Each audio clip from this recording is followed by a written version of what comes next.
राजकीय पक्षांचं समाधान होत नाही तोपर्यंत निवडणुका घेऊनच दाखवा असं राज ठाकरे म्हणतात।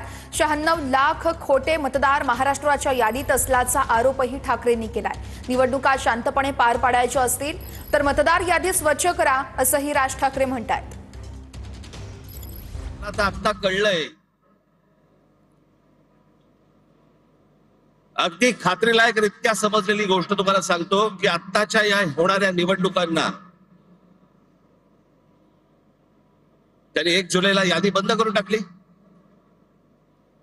त्याच्या अगोदर काही काम म्हणजे विधानसभेला तर होतेच भरलेले, त्याच्यानंतर जवळपास 96 लाख खोटे मतदार महाराष्ट्राच्या यादीत भरलेत।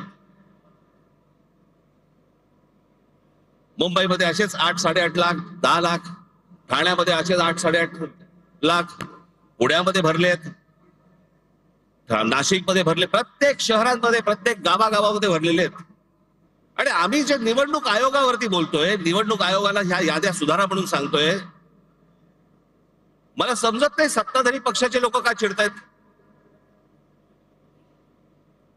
लागतंय ना कुठेतरी। आम्ही निवडणूक आयोगाला प्रश्न विचारले की सत्ताधारी उत्तर देतात। तुम्हाला कोण विचारलं? तुम्हाला वाटतंय, तुम्हाला राग येतोय कारण शेण खाऊन ठेवलंय, पण अशी सगळी खोटी नावं भरून हे निवडणुकांना सामोरं जायचं म्हणतायत। हे ज्या निवडणुका घ्यायचं म्हणतायत ना, हे जोपर्यंत ही मतदार यादी पूर्णपणे स्वच्छ होत नाही, सर्व राजकीय पक्षांचं समाधान जोपर्यंत होत नाही, तोपर्यंत या महाराष्ट्रामध्ये निवडणुका घेऊनच दाखवा।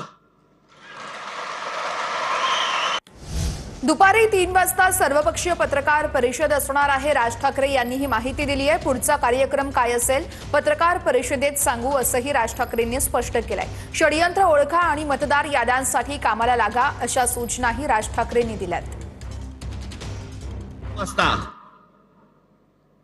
एक सर्वपक्षीय पत्रकार परिषद आहे, ज्याच्यामध्ये शिवसेनेचे लोक असतील, आमचे लोक असतील, राष्ट्रवादी काँग्रेसचे लोक असतील, सर्वच पक्षाचे लोक असतील, सत्ताधारी पक्षाच्या लोकांना पण यायचं असेल तर येऊ शकतात।